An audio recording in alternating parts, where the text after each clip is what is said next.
to our Master of Creative Writing webinar.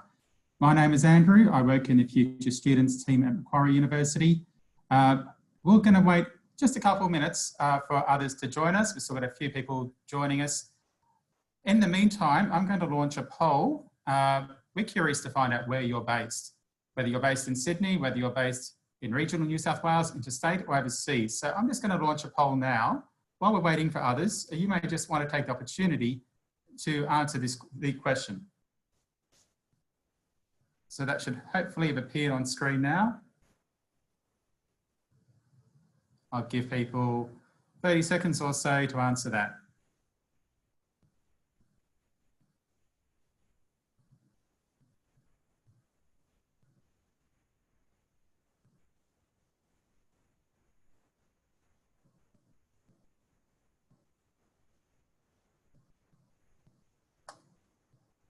So I'm going to end the poll now.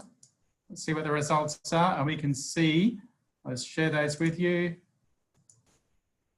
We're mostly from Sydney, 58%, 11% from regional New South Wales, 16% from Victoria, some people from Tasmania, South Australia, or could even be Northern Territory. We've even got someone joining us from outside of Australia. Everybody's very welcome. We're glad that you're here with us. While we wait a little bit longer, I'm going to see if we can launch another question. Sorry. But another question, what's your favourite genre for creative writing? I'm going to launch that poll for you now.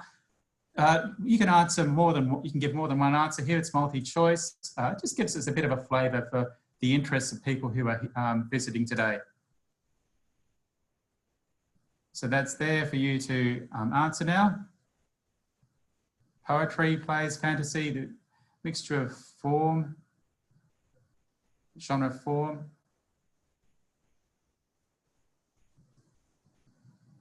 I'll give you 30 seconds or so to answer that.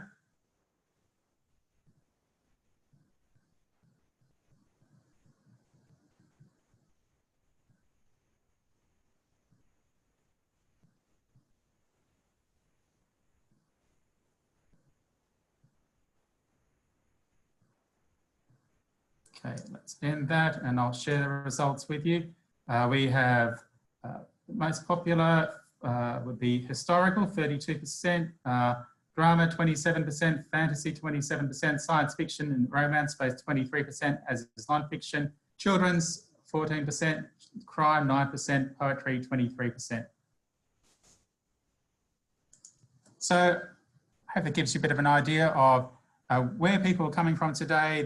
We've got a very diverse range of people visiting in terms of their interests, in terms of where they are coming from. Now that everybody's had a chance to join us, I'm going to introduce our speakers. So we have three special guests here today. We have Associate Professor Jane Masser is going to be speaking with us. Jane is the course director of the postgraduate courses at Macquarie University in creative writing, also an author and teacher herself. She has been in the creative writing for several decades, and her books include Hopscotch and Night by Night, among others. We also have Maddie Proud with us. So Maddie is a student towards the end of the Master of Creative Writing. She's also the captain of the New South Wales Swifts netball team. She's an author, a published author. In 2018, her first book, Grace on the Court, was published. She's studying part-time, both on campus and online. We also have another very special guest, James Scully, a Master of Creative Writing student towards the end of his degree. James is an English teacher at Meriden School in Sydney, also studying part-time and studying on campus and online at different points of his degree. So I'm going to hand over to Jane now, who's going to talk to you about the course. While Jane is talking, and Maddie and James, there'll be an opportunity for you to ask questions. There'll be a Q&A box that you should be able to see towards the bottom of your screen in Zoom. Please feel free at any time to ask questions. We'll do our best to answer those either by text, or we'll we'll answer some live as well. In fact, our special guest, James, Madeline, and Jane will be able to answer some of those live. So do remember to pop your questions into the chat box. I'm going to hand over to Jane now. Thank you, Andrew. And I'm the person in the middle, Associate Professor Jane Messer, and hopefully just letting you know, Andrew, that I can't see myself or James or Maddie, but hopefully the panelists can. It's great that so many of you have registered and from all over Australia, which is kind of typical of people in our course. And also that we often do have somebody, an Australian, studying from overseas because, of course, the course is fully online. But before I get stuck into the course, I did think it would be a good idea to just say a few words about your teachers if you do join us. We have Suming Teo, whose background is in history and historical fiction. They're her two areas of focus. And also she, in terms of her research, she's an expert on Romance literature. Catherine Farga, the person down the bottom there, her expertise is in the area of transmedia, digital writing,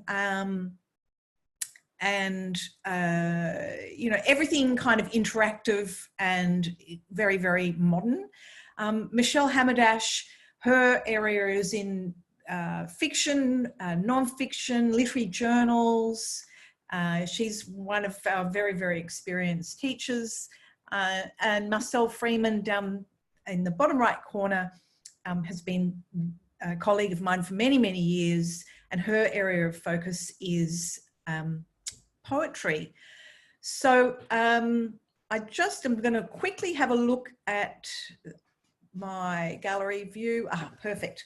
Now I've got a sense of where I am. Hadn't turned on gallery. We're always learning with Zoom. So study options. We have a really flexible program. You can study online, you can study on campus, though of course not at the moment. Everybody is studying online currently, as you'd know, because of the pandemic. We've been offering our program fully online for 10 years. We're outstanding in the way that we resource our online students. When you're studying online, if you haven't ever done it before, there's a real sense of community. We use a program called Moodle, which we've adapted for Macquarie University.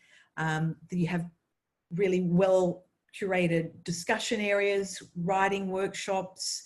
All your readings are available via the library's online system. Of course, you might need to buy a few books, but not many. We don't have, I wouldn't say textbooks are part of major expenses with this course. When we do study on campus, which we hope to return to next year, students study in a somewhat blended mode. So you're in the same, as it were, online area as the online students, sharing resources, but also coming to classes on the beautiful Macquarie University campus. You can also study part-time or full-time. So students, depending on their circumstances, move between part-time and full-time study. Most students, I would say, though, are studying part-time because it's a postgraduate program. Everybody's got kind of complicated, busy lives, and Maddie and James might talk about that balance, how they reach that balance during the webinar. But it's very flexible. So in one session, you might be thinking, yeah, look, I've got the opportunity to do 2 or 3 units, so I will. But then in the next session, you actually might only have the opportunity to do 1 unit, depending on your family and work circumstances. And of course, international students definitely, have to study full time because that is the requirement of their visa. So just Maddie or James, you've both got really quite demanding jobs. And I know, Maddie, for instance, your work as a professional netballer and captain with New South Wales Swifts, your timetable can be, quite changeable. How do you find the course helping you with that? I think for me, it's the perfect fit. I think obviously we have days, depending on what day we play on a weekend, that could change our entire week. So it's not like we have a set, we're going to train Monday, Wednesday, Friday from these times. So things are changing all the time. And that's why I've sort of done a mix of both being on campus and being online. I was lucky that when it was on campus, there were night classes. So usually we trained in the morning, and you were a very understanding teacher if I had to miss one class or something like that due to training or a game. But purely with the access we have online and how sort of well set up it is, it really does fit into my lifestyle very well. I think that's the beauty of writing as well, in that you can do it whenever you can, and you can do it on a plane, you can do it across the country, you can do it here, there and everywhere. And I also loved the possibility of when I'm in off season, I can do a couple more subjects when I've got, a lot more spare time. And then, when I'm right in the heat of season, I can drop back to one subject. And the flexibility has just worked pretty much perfectly with my lifestyle. And I haven't felt like I've ever had to compromise in either my studies or my netball due to either of them. So yeah, I've been very lucky in that sense, and it's the perfect course for my situation. Yeah. We've had, particularly like in the last months, we've had people having to move, all sorts of things have been happening, and we've had to, in fact, move all our campus students fully online.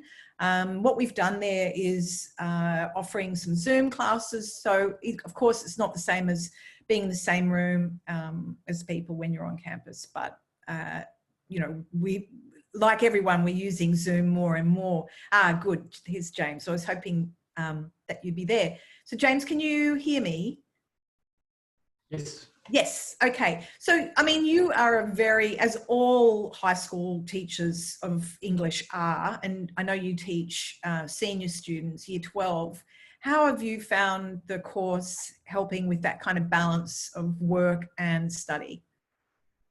Look, it's been, I guess like Maddie said, very, very flexible. I think that's been the most useful thing, that because I haven't had any on-campus commitments in terms of classes and that kind of thing. I can kind of just fit it in when I'm not working. Obviously during the term time, it can be really, really difficult to get anything done beyond your schoolwork, but I have found I can just fit it in on weekends or late nights. I have a little son as well, so after he goes to sleep and that kind of thing. But the online kind of accessibility has been really, really useful for me. Yeah. Be able to work full time, have a family, and get this stuff done. And I think I might have asked for one extension the whole time that I've been studying, nearly 4 years. So I think I've somehow managed to make it work, and I think that's just because you can make your own schedule essentially. So. Yeah, and also I think because you're in a community, whether you're in class or online, because you've got a community of students and you've got deadlines, it does motivate people to write. So often we want to write, but our lives are very busy and we're not really getting as much writing done as we'd like to. And certainly the rigors of study, those looming deadlines, whether it be something you're really looking forward to, like workshopping your work with your peers and your teacher, it's very motivating in terms of like, I will create enough time in my week to do my studies. Yeah, I would agree. Sorry, Jane. I guess you kind of, it leverages your ego a little bit. I think that that writing just might not get done, but knowing that other people are going to look at it and appraise it does really kind of force you to do your best work and put in. So yeah, I would agree with that. Yeah. So yeah, I think we're ready. Thank you, Andrew, for moving on. So what I wanted to touch upon, of course, is where does it all lead? And our graduates have launched new careers or have developed their existing careers in the arts, in the media, education and training. And the list that follows there of book publishing and corporate and technical writing, creative authorship, of course, teaching, theatre, travel. These are outcomes of real graduates. They're not sort of just made up. People in the arts, you know, if you're interested in developing an arts career and interested in developing a career as a writer, it's not like accounting or, I don't know, something very, very straightforward as a vocation. Each person has to sort of kind of find their own path, and, you know, it inevitably involves a lot of hard work, but it's very much the kind of portfolio career where you might be doing something like being a netballer, being an English teacher, you know, working in arts administration, but also developing your skills as a writer. So that sort of balance and those sort of struggles are kind of ongoing, but many of our students have had, you know, like amazing success, really, you know, taking themselves into new areas of work that I guess supported and reflected their passion, and made the course very worthwhile to have done. Happy to talk more about that later, but I think we're ready to move on to the next slide. And I'm just waiting on Andrew. I can see, oh, here we are. Okay, so good, structure of the course. So the course, we've sort of renewed and refreshed it completely for 2020 and the next few years from our previous structure. We've kept all the best and core units. And so the course, you do 8 units of study. 4 come from the required zone, which we're looking at the moment. So that's Creative Writing Seminar 1, Writing Creative Nonfiction, an introduction. Almost no one has done any creative nonfiction writing. So for most people, it is an introduction. And then a unit called Literature and Writing in Professional Contexts. So it is one of the core units, but it actually comes later in your studies because it kind of pulls together a whole lot of skills and ideas that you've developed in the course, and enables you to develop them into a major work. So in those core units, I guess, why are they core? They are foundation units because we want to introduce students to a wide range of kinds of writing. Pedagogically, we believe that you know, writers today need to be able to write across a range of genres, and be adaptive and be able to upskill themselves into new kinds of writing, to, you know, to respond to opportunities, to requests, to take up work opportunities and so on. So these core units give you all students that kind of suite of learning. We also, particularly in Creative Writing Seminar 1, cover some of the really core concepts about technique and craft that you then work on and develop throughout the course. And because everybody does Creative Writing Seminar 1 in either their first or second session, it's an opportunity for all the early students to share this kind of experience of having done the course and to consolidate and be able to discuss it together. In all the units, you'll find yourself writing intensively. And sometimes, because I'm teaching, when session is on, I'm not actually doing much writing. I'm so jealous of how much writing the students get to do. And so by the end of every session, you'll have workshopped a number of times with your peers, with your teachers, and you'll have produced a complete new work, or, you know, potentially, if it's a novel that you're working on, you know, a chapter or part of a chapter towards that. There's no possibility of just kind of getting stuck. We will always, you know, if you're feeling you've got writer's block or you just want to rewrite that first 20 pages, your other students and your teachers will wedge you off that rock you're clinging to, and you'll be finding yourself producing new work.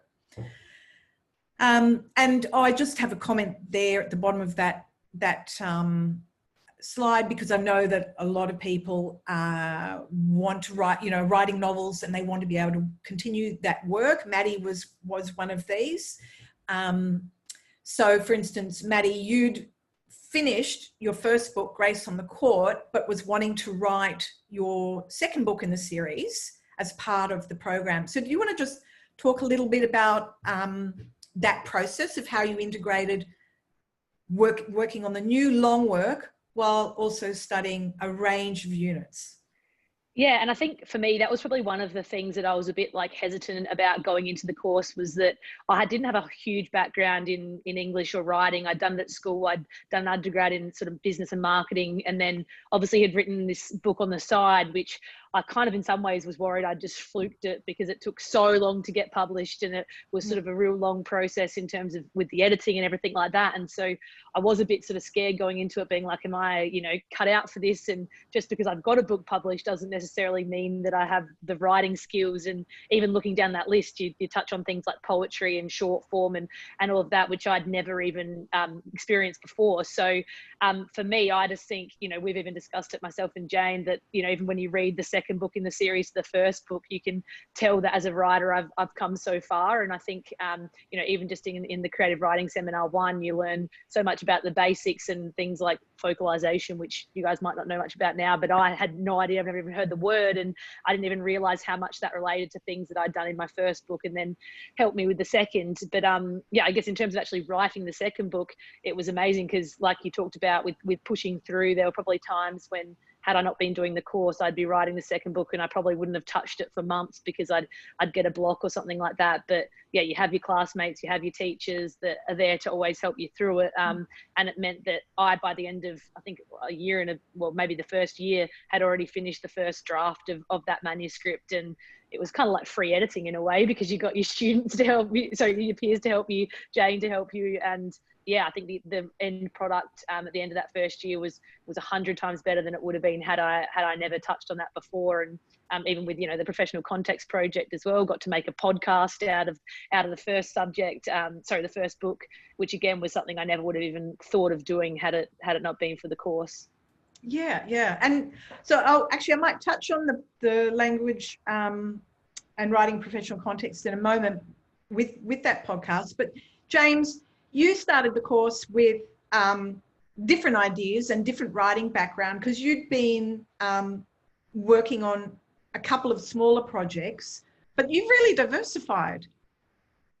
It's my impression anyway. Yeah, absolutely. So I think I actually had a background in music. I was a songwriter and played in bands for a long time. So I always liked creative writing, but hadn't sort of touched, narrative and that kind of thing since high school. So it's basically pushed me in really different directions. That creative non-fiction course was huge for making me actually appreciate non-fiction, basically, from my own writing, but also for a school context has been really useful, because the new HSC syllabus, the Stage 6 syllabus, put on creative non-fiction writing for the first time last year. So it coincided with me doing the unit and was just huge for me in terms of actually understanding how you might write a piece. Before, I don't think I would have been able to really understand how the process, I guess, of putting one of those pieces together. So that's a pretty good example, I think, of how that's had a really clear, tangible kind of transfer into my job, and me knowing how to write it and feeling pretty confident, or more confident than I was in writing it. I can really teach that and feel like I do know what I'm talking about. So that's been, really handy, and just expanded my horizons, that I don't think I just have to write fiction. I think anything can be a story, basically, which is huge for me. Yeah. And I hear from Catherine Fargo, who's teaching the Digital Creative Writing and Publishing Projects unit, which almost no students ever want to do. It's an elective, but when they do it, it just blows their mind and they love it. And it was one of my favourites. It was your favourite? Hang on. I don't teach it. How could it be your favourite? One of them, Jane. One of them. Thank you. So But James, you're doing that unit right now. Yes, I am. Yeah. So, and I think you're doing some mind-blowing work. yeah, I don't know if I would use that expression, but certainly I've been, really pleasantly surprised. I was a little bit resistant to it at first, as you kind of hinted at, Jane. Not really my cup of tea. I wouldn't describe myself as a particularly tech-savvy person, but basically I had to make a Twitter bot, which I never thought I'd be able to do, which got me thinking about, I guess, the conspiracy theories, culture wars, and all that kind of stuff that's going on in the world, and how using technology to kind of engage with those debates, I guess, in a kind of mocking way. My bot basically just mashes up all of these conspiracy theories to create new conspiracy theories, and quite a few people that like that. They think it's quite funny on Twitter. But also the second part, we're using, I think it's Twine, to make a kind of interactive narrative game, I guess. We looked at a good example that Jane, you played a role in. It was the story about the Great Fire, which was really cool. And so kind of inspired by that kind of thing, and going back to the kind of culture wars and the engagement with that kind of diatribe that happens online, kind of used a narrative where you can control your path to just kind of explore this character who is kind of a hate speech kind of conveyor, but like exploring his perspective, but then also alternative perspectives, and you can go different avenues to kind of slowly, I guess, get to understand that character, the world that he inhabits, in contrast with the people that hate him and he hates. And I just thought it was an interesting way of developing characters that I wouldn't have thought of if I was just writing, a standard narrative. So it's been, really interesting, and probably will have some transfer to school too, I think. Yeah. So, I mean, that idea of digital literacies, it just sounds sort of so sorry, the dogs just ran to the door, and I thought somebody was going to knock.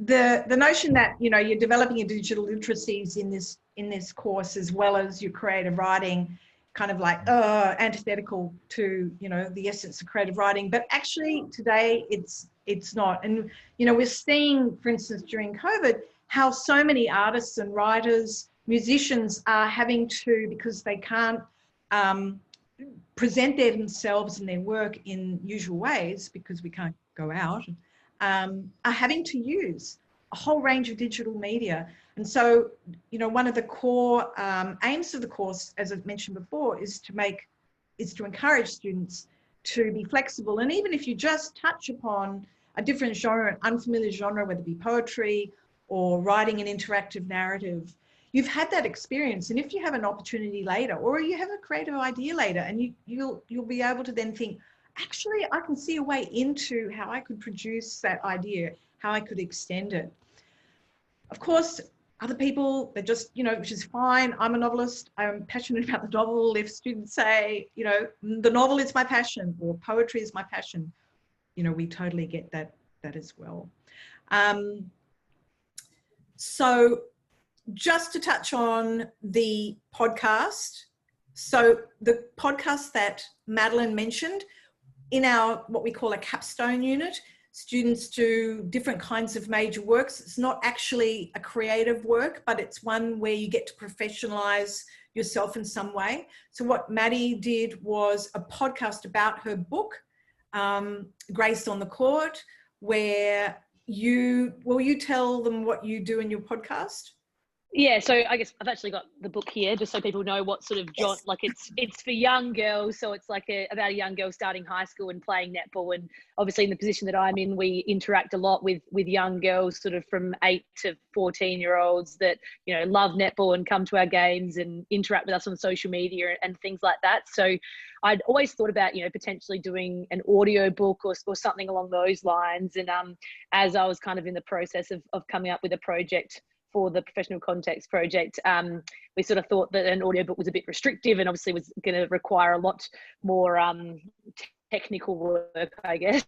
And I also wanted to use my own voice, but that was going to be a little bit difficult as well. So Jane and I sort of discussed a few other options and thought the idea of doing a podcast was a bit more lighthearted and fun. And so I ended up getting one of my teammates who's also a housemate of mine, and we'd done a few sort of YouTube segments and things like that before, and had a few girls that were, interested in that and kind of were wanting us to keep going with that sort of thing. So we made it, quite lighthearted, and it was that each episode episode, I would read 2 chapters of the book, and my friend Sophie would sort of, I guess, commentate or mainly make fun of me in a way, but it was also a way to kind of get deeper into, you know, she'd stop me halfway through and say, you know, why did you write that? Or what were you thinking when you did this? Or, you know, other times it would just be, you know, was this what happened in your real life or something along those lines? So it was kind of a way of being kind of like an audiobook, so people could listen to it in the car on the way to school, or it was, you know, just a way for people to get, I guess, a bit more further insight and a behind the scenes look essentially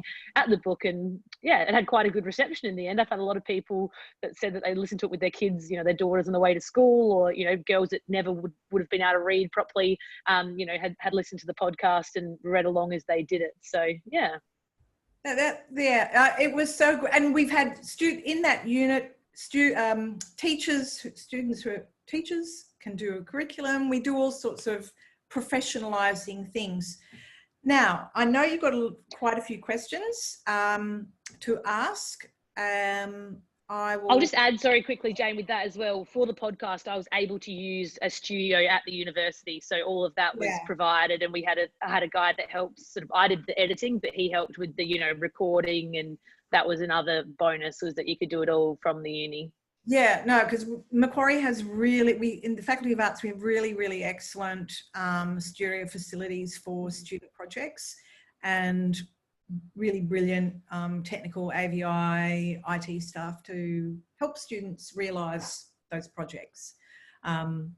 So Andrew, I'll just talk about the elective zone. So in the elective zone, we've got further units, Creative Writing Seminar 2, which is often one of the first units that students commencing in session 2 might begin with. Next year, we start a new unit, Writing the Past, Building New Worlds, which is historical fiction, whether it be fiction or non-fiction, using history to write. The Digital Creative Writing and Publishing Project unit that I've already spoken about, and which James has spoken about. For people who want to develop their editing skills, because they'd like to, perhaps for career purposes, become editors, whether that be technical editors or literary editors. We work with the Department of Linguistics, who've been teaching professional editing for many years. And so you have 2 elective units, Tools for Editing, Language Writing and Editing, that you might want to do. And then just going on to the further units in the elective set, Manuscript project. Now, a lot of people, when they look at the program, understandably, it's a great unit where you get to work with a supervisor, like a writing mentor, for a year. So it's like over 2 sessions, part A and part B, and you'll be working on a 25,000 word, 20 to 25,000 word manuscript, or if it's poetry, obviously fewer words, but equivalent in terms of lines. And so this is a really great unit to do when you have really matured your work as a writer, you're towards the end of the degree, you've got good grades, you've got a good project to do. It is by application, so people commencing, I cannot say that everybody's promised, we can promise that everyone will do it. It is by application. And, the potential projects that people work on do need to be in the future potentially publishable. We also have, so Maddie is doing that unit right now with not your second book in the series, but another one related to it. We also have, for people who are considering going on to PhD study or a Masters of Research study, we have research preparation and thesis units. So it is possible to develop your critical writing and critical research skills within the Masters. But for all, we always welcome people to come and talk with us individually about their future aims when applying. Now, getting to applying, we need to have everybody obviously submit their academic background. That is just the normal process through UAC, and a creative portfolio. So the portfolio should include what you consider to be your best work. It certainly doesn't have to be published work. And, you know, really everybody is welcome to apply if they've been doing some creative writing, whether it be formally, informally. They might not have ever been in a writing workshop, and most people have not done creative writing studies in their undergraduate studies. Often people are doing a radical change. You know, they've been reading voraciously for years and writing and writing and writing, but in their real life they're working in business or law or something. So we look at every application individually. When we are assessing the portfolio, we're really looking for work that's interesting and promising. It doesn't have to be perfect, because obviously if it was perfect, what would be the point of coming and doing our course? But again, just, you know, feel free to make contact via email. We do have, we do recognise previous studies and professional experience, but we do that once somebody's taken up the offer, and then we look at, you know, we apply the credit then. Again, that's something I'm happy to talk about via email or phone. But if you're listening to this and you're thinking, but I don't have any creative writing experience and I just want to get started, we have a suite of undergraduate units that we recommend as our preferred pathway to postgraduate study with us. We offer them through our program at Open Universities Australia. We've been working with OUA for many, many years. The courses are the same as what we offer at Macquarie. And then once you're starting the course, as a, you know, like what would you perhaps be doing if you were to start in session 2? I would be recommending starting with Creative Writing Seminar 2, which is an elective unit, or perhaps with writing creative nonfiction.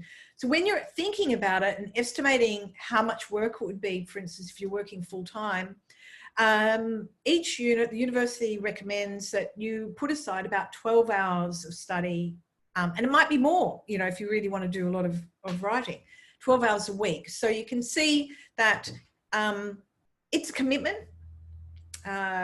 and, you know, it's always good to have a think about what you'll realistically be able to manage. If you're working part-time, you know, certainly 2 units is doable. I think we could go to, oh yes, our community of writers. Well, this is just an aspect of the course that I feel quite passionate about, because we have real wonderful sense of community in the course, even though like 90% of our students are online. They make friendships that last for a long time. They work so cooperatively with each other in the workshops. And there's always just such a great sort of generosity, but also, you know, people developing their critical skills in workshopping, giving each other feedback and looking at their own work. And there's much else that you can get involved in. We have our student journal, the Quarry, that's got 2 or 3 issues a year. And you can also do an internship editing the journal. We've got our From the Lighthouse Literary podcast, which is fantastic listening, or you might even have an idea that you'd like to pitch to the podcast team. And we also regularly have guest writers coming to the course, which you can listen to or have Q&As with. So now we're going to turn to the Q&A. Okay, so Alex has asked, what are the differences between the Masters and a writing course with the Australian Writers' Centre or elsewhere? Yes, so I mean, I haven't done the Australian Writers' Centre's course, so though I'm familiar with their units from looking at them online. So we're doing more, I guess you could say, more intellectually rigorous course, and of course, because it's a degree, it matters whether, you know, there's a sort of a dedication that the students have to doing the work and to contributing that I think is not always there in continuing education courses. We've got, I guess, a teaching pedagogy which is very coherent. So I introduced the teachers at the beginning of the webinar, and what we do as teachers, we talk together about how we want to teach and what we think are the core ideas that need to be shared with students and the skills and so on. So I guess I don't want to say anything negative about the Australian Writers Centre or elsewhere, because there are lots and lots of wonderful courses to do. Absolutely, without a doubt. But because we have a coherent program and because we're a small team, the way that we do it, the students, I guess, develop skills over time, and you can kind of travel with your teachers throughout the program. We get to know you, we get to know your writing, and, you know, we can kind of offer challenges to go further. And I think because the continuing writing courses are understandably highly casual, it's just very, very different. I hope I've answered your question there. The next question, what is the international domestic student ratio in the class and how many students are enrolled each term? So we don't have a lot of international students because, of course, as you can imagine, you have to have quite high-level English and creative writing skills.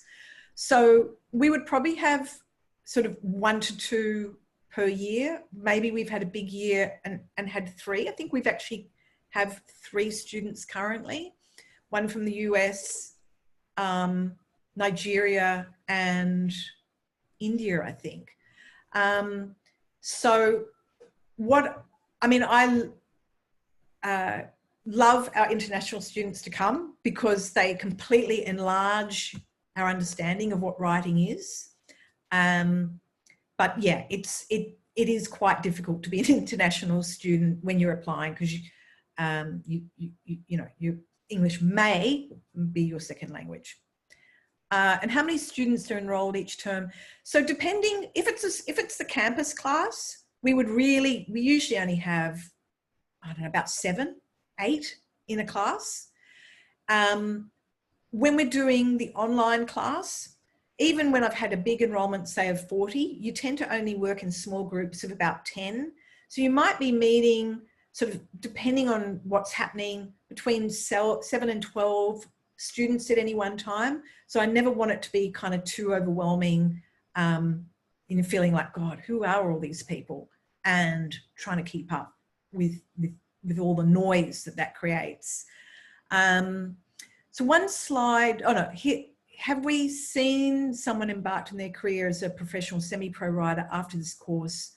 I mean, like a freelance writer. Thanks. So in one of the earlier slides, yes, there was Cassie Hamer, for instance.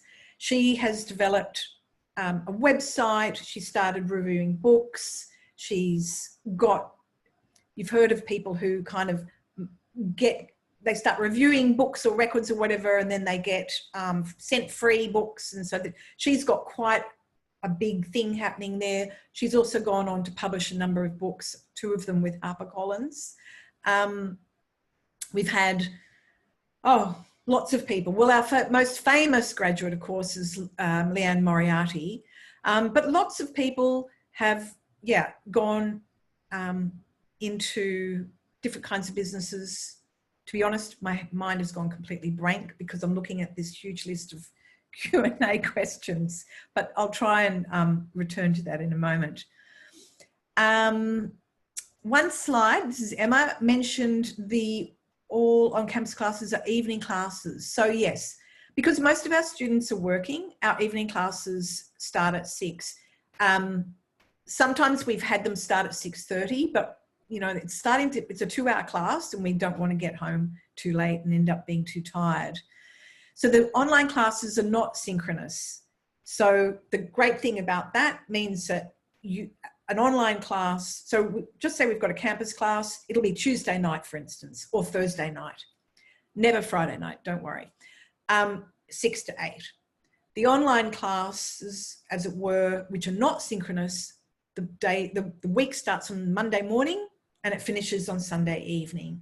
So students will come in and do their work at whatever time suits them during the week, but they need to stay within that week, if that makes sense. Because of Corona, we are offering synchronous, obviously, synchronous Zoom classes, but we're making them voluntary. So if the time doesn't work, there's no penalty at all.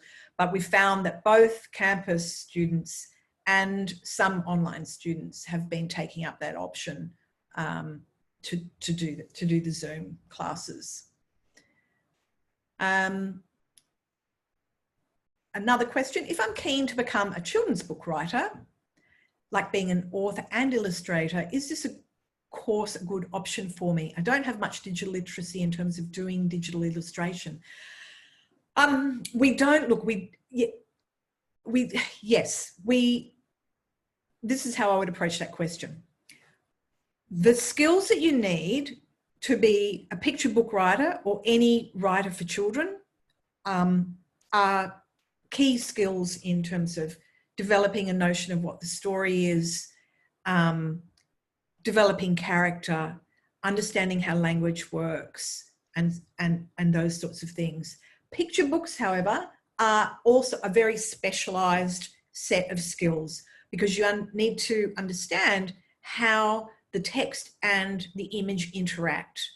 And there's sort of visual literacies there. So what I would suggest for you, probably when people really want to specialise, is that this would be a good general course to do, but then you would also be wanting to do some more specialised, just one-off perhaps picture book writing. And for that reason, yeah, the interactivity between the images and the text in picture books is quite a specialised craft. Happy to talk with you later more about that.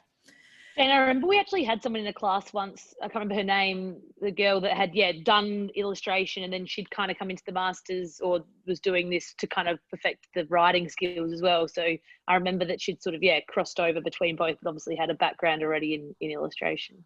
Yeah. I mean, we've had a lot of people, a lot of students working in children's literature and in picture books.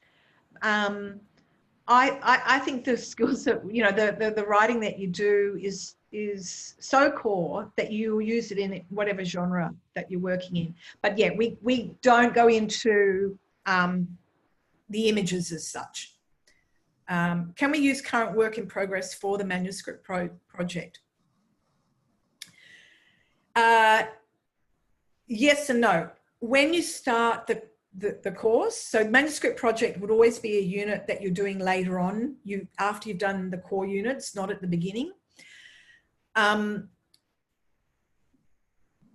Sorry, the question moved. So you might be developing a major work in the early units, and then you're taking that work into manuscript project and developing it more, rewriting it, extending upon it. So yes, that is possible to do. Do you recommend a graduating student to take up this master's degree? Look, we have a lot of graduates coming in, well, actually we have an increasing number of graduates coming in from creative writing and from various kinds of media studies. And look, I'm in two minds. Sometimes I think, yes, and sometimes think, go off and do some writing on your own. But I think it's a very individual thing to do. But certainly our graduates, our younger graduates have been thriving in the course for many years. What's the difference between the Masters and BPhil MRes in creative writing? Okay, there is a big difference, The Masters is very course focused on creative writing. It's highly practical. You do a lot of creative writing in every unit. You do a lot of creative writing, supported by reading of exemplar creative works published, you know, by various writers, Australian and international, and also theoretical readings from narrative studies. Whereas the B, Phil and MRes, you'll be doing, even if you're doing a creative writing stream, you'll be focused on literary studies and research skills and critical writing. So it would only be in your year 2 of the MRes that you would then be developing your creative writing in any sort of substantive way.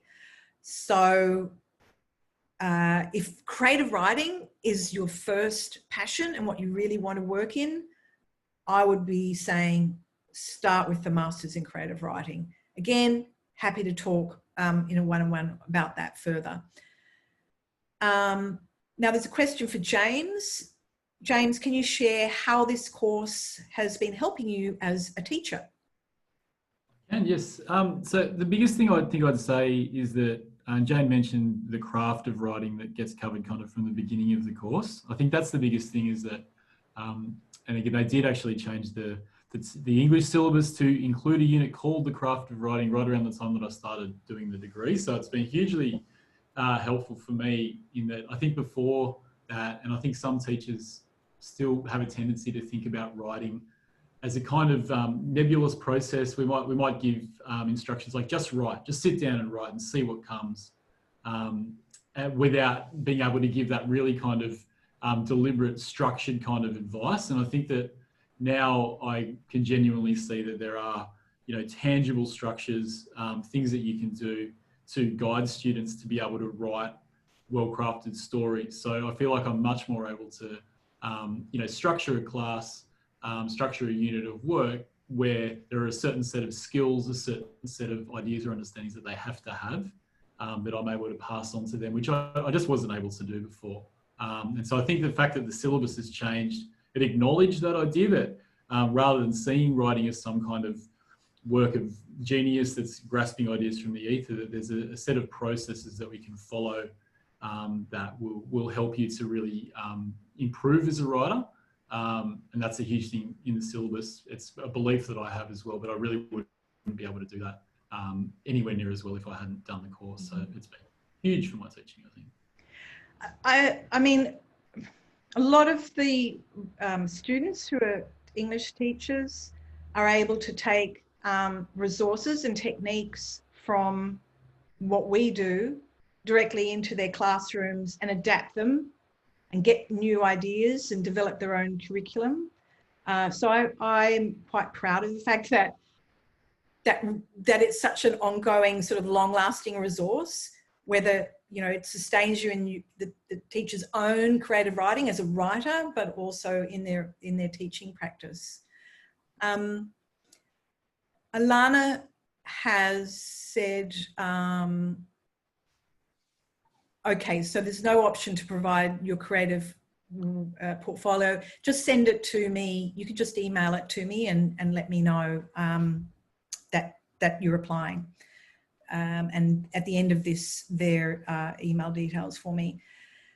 So Emma, what are the network opportunities and career support services available for students who want to start a career in creative writing or switch to writing from something else, as I don't have much experience in this industry yet? Look, there are lots of network opportunities, and I might bring Maddie in a little way because I think she could talk on behalf of herself, but also other students.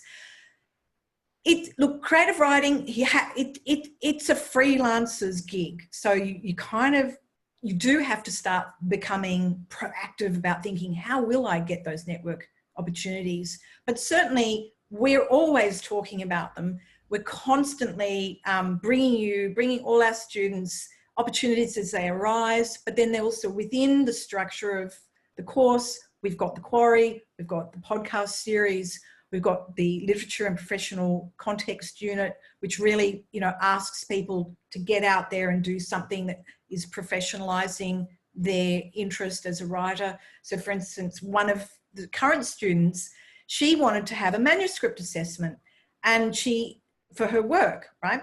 And she said to me, Jane, how do I find a manuscript assessor that's good? And I said, I don't know. I've always wondered that. How do we know who's a good manuscript assessor? Why don't you make that your major project? And it turns out that in Australia, that question needs answering because there is no final answer to that. So she's now doing research with organisations, writing organisations across Australia. She's writing up a report and she'll be then rewriting that, what she did for her coursework, she'll be writing that as an article and pitching it to various, journals and organisations. And so she has become the kind of expert on the manuscript assessment industry in Australia, which is turning through hundreds of thousands of dollars as far as we can tell, but with very little kind of rigorous knowledge about it. So, Maddie, is there anything yeah, I think like to add? I think a lot of it is, yeah, sort of what you make it as well. Like I went to the Emerging Writers Festival and things like that, and that was a great like sort of networking opportunity and career, I guess, development opportunity. And you learned and you could listen to people talk. And yeah, I think in terms of not having experience, I personally don't think that was an issue because I think as well everyone is so diverse in what they do. Even in my workshopping group in semester 1, I remember I'm there writing about a girl playing netball, and you've got somebody else writing about vampires and dragons, and then you've got somebody else that's writing kind of theory fiction, and there's such a broad range that I think for me, I just enjoyed actually being able to learn more about the creative writing in general, I guess. And even just through probably my relationship with Jane, and Jane's now my manuscript project supervisor, I guess you'd say, that I've learnt so much from her and from all my teachers as well. So I think it's kind of the old saying of the more you put in, the more you get out. And yeah, if you want to source networks and resources and that they're all there, but you've just got to make sure you put yourself out there to make it happen. Thank you. I'm just going to do one more question. I'm going to wrap 2 questions into one. Somebody's asked about prescribed reading lists, and another person about lectures. Yes, so every unit does have a prescribed reading list.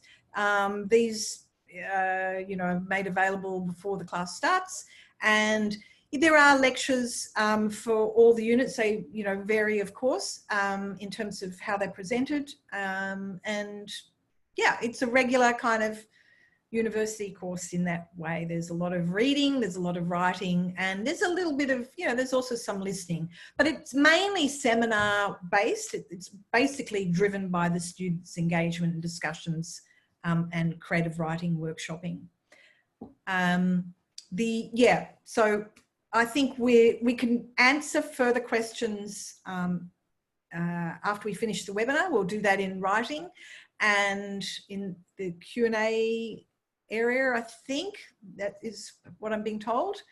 So back to Andrew, who's going to wrap up the webinar.